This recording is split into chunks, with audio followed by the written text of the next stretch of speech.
This is We All Famous. I'm Simbo. Before CL. What's up, man? Look, we got a first of all, I want to appreciate all the subscribers and people who view the program.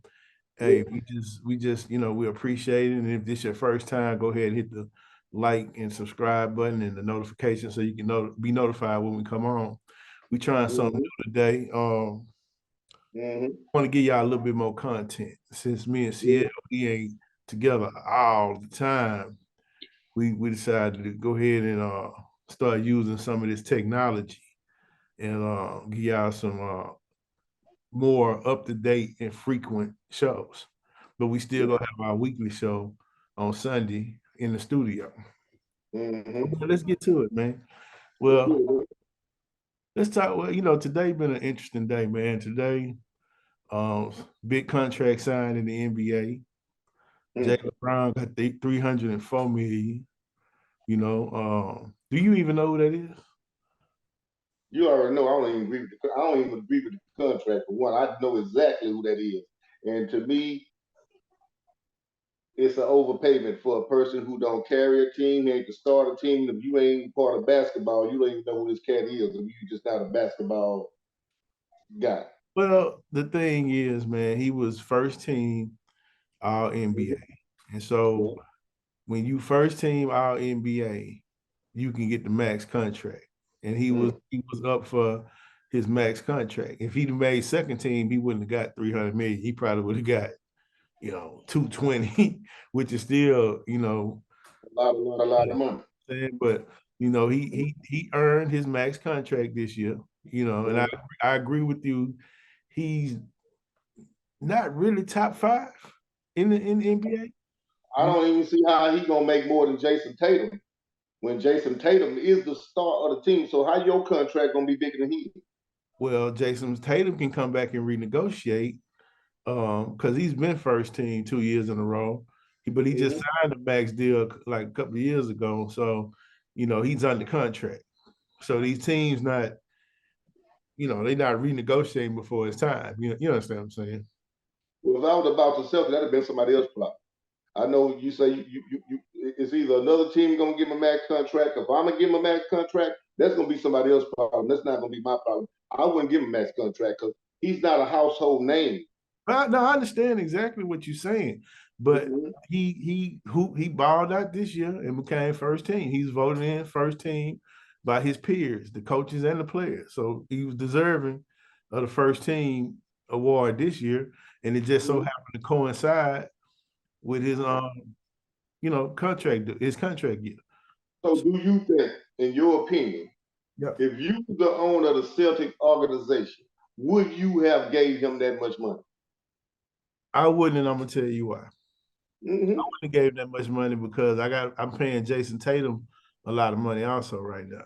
And so between those two players, they're taking up the majority of the money I'm allowed to pay players. So now everybody else on my team got to be scrubs. So okay, if Jason Tatum went on the team, period. If he would you give him that much money? I'd have gave him the money.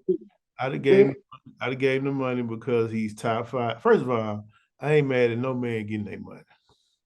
I ain't hating on him getting his money. I'm just saying, is he deserving to be the highest paid player in the NBA right now? No. Quiet now. You quiet. I don't think he should be the highest paid. I think it should be. He shouldn't be the top 10, even in the top 10 highest players to me. He might be a top 5 player, but when it comes to pay grade, he ain't that. Well, they negotiated that, man. So that's what you got to understand. The players union and the coaches, and the owners negotiated that pay scale. So, they got to sit back down. And if they don't want it to be like that, then, they got to change it. But he earned this big contract. I ain't going to say the amount, but he earned sitting at the table and them offering him the supermax. That's what it's called, a supermax. When you that's damn show super. Yeah, when you first team NBA, you can get the supermax. When you second team or third team, they just give you the max, which, like I said, max could have been 250. But anyway, And in other basketball news, you sent me this today. LeBron's son, Bronny, had cardiac arrest, man. Praying for him and his family, man. And I hope everything turned out well with that. Yeah, that's crazy, man. A young boy like that, very athletic, had cardiac arrest. I don't know what's going on out here. We send prayers up, man, but that's when you got good and bad. See, Bronny able to get all the snacks in college that everybody can't get. So he probably eating unhealthy, drinking soda water and everything. I don't want to just speculate. And yeah, I don't want to. That's what you're doing. You speculate. We don't know. It could have been. It could be. It could be. See, kids in the projects who's Roman noodles and stuff and got a high salt intake and drinking water out the water hose, they don't pass that. I don't know your train of thought with this, but hey, you got your own formula, but hey, I kind of think I understand what you're saying. I'm a little messed up thinking like that, but nah, I think that it is. First of all, it's not our business, so I just pray that the little kid, business, but then once it's out there, it's everybody's business. But like I said, I was making a joke out of it, but I ain't trying to be insensitive with that. But sometimes when you're not being monitored, on what you eat, because you got to take care of your body. That's the thing about a lot of these kids don't. I mean, he probably have a high his dad probably on him about what to do and what not to do at home. That's what I'm saying. So that's why I think it had to be something medical, like he had a condition or something, because he got the best trainers and best health care and all that. He LeBron James' son, so they wasn't skipping on that. You know what I'm saying? I mean, his dad played 20 years, so of course he's gonna he got access to the same medical trainers, diets, and all that his daddy got. So it has to be something, medically that was going on with him. But staying with him, I was reading some of the comments, man, about this situation today. Man, people online are brutal, man. Like they were saying, this is karma for LeBron. Man, people sick, man. They very insensitive. That's why I was trying to downgrade me. I was just joking about what I said. But you got to have tough skin. I'm pretty sure LeBron used to it. I'm pretty sure he didn't media trained his kids and did everything he could possibly do for his kids. You know what I'm saying? They used to it. So I just wish when it comes to kids, it's a very sensitive situation, man. And I know how much I know I love mine, and I wouldn't wish that on nobody. I don't wish that on nobody. No matter how famous somebody become or are, they still real people, man. Real people go through real things. I mean, this is LeBron James. His son just had cardiac arrest. That means that can happen to anybody. It's just that it's very public because who his daddy is. But man, people online, man, they very I don't even have a word for it, man. It's out of control. But anyway, man, what you got up, man? What else you want to talk about today, man, on this? I want to talk about I want to talk about the Japanese kid that whooped Stephen Fulton ass. To get in and out. Right hand hurts him. A huge right hand from the monster, and then he chases him down.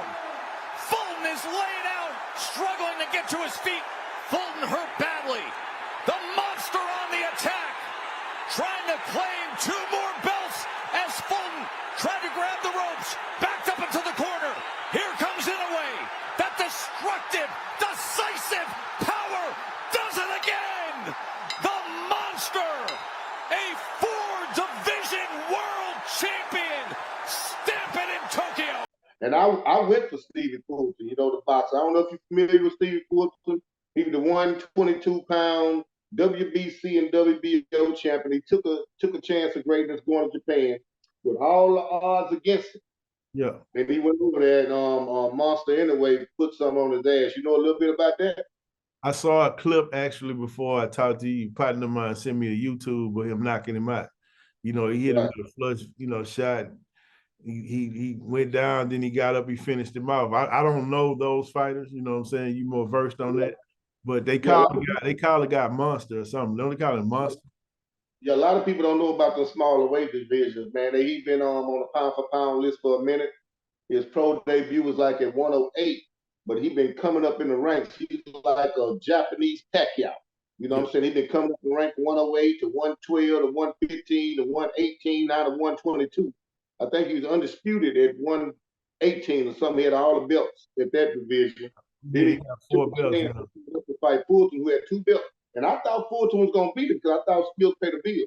I thought Inoue was just more one-dimensional. He comes straight at you, got fast hands. But I thought Scooter, they got this Fulton nickname Scooter out of Philadelphia. I thought he was going to out-slick him. You know what I'm saying? And I said because most of his fights all been in Japan, I say we get the best trainer, we get the best training, we get the best sparring, everything over here in the States. And I just thought Fulton, with him being over here, get the best of everything, and him being in Japan and not having the best sparring, I thought Fulton's skills was gonna pay the bills like Floyd Mayweather normally do. You know, skills pay the bills no matter how hard you punch, no matter what you got going, skills pay the bills. But this time it didn't pay off for Steve Fulton. But I think in Japan, Inoue had all the advantages. Everything was on the side. I don't know if they did a proper drug testing. I don't know if they did a proper I know they had beef with the hand wraps. They were talking about the hand wraps and stuff like that there.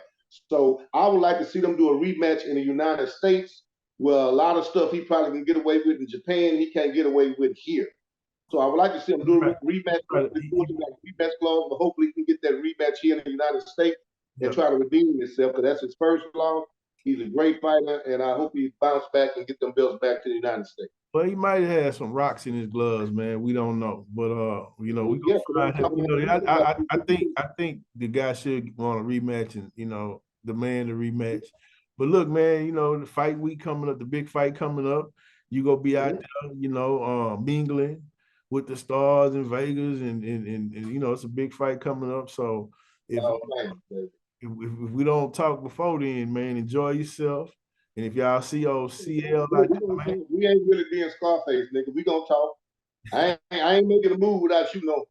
You know what I'm saying? I understand. I ain't making a move and make no decisions. You got to do, because we still promoting. I'm still promoting it. So I ain't gonna go out there and do something where we all famous, and I ain't gonna let you know about what's going on when we all famous. That's real, and I appreciate it, man. Because we all famous. We all famous. You know what I'm saying? Yeah. But look, man, this been Simbo. I'm your boy CL. And this is We All Famous.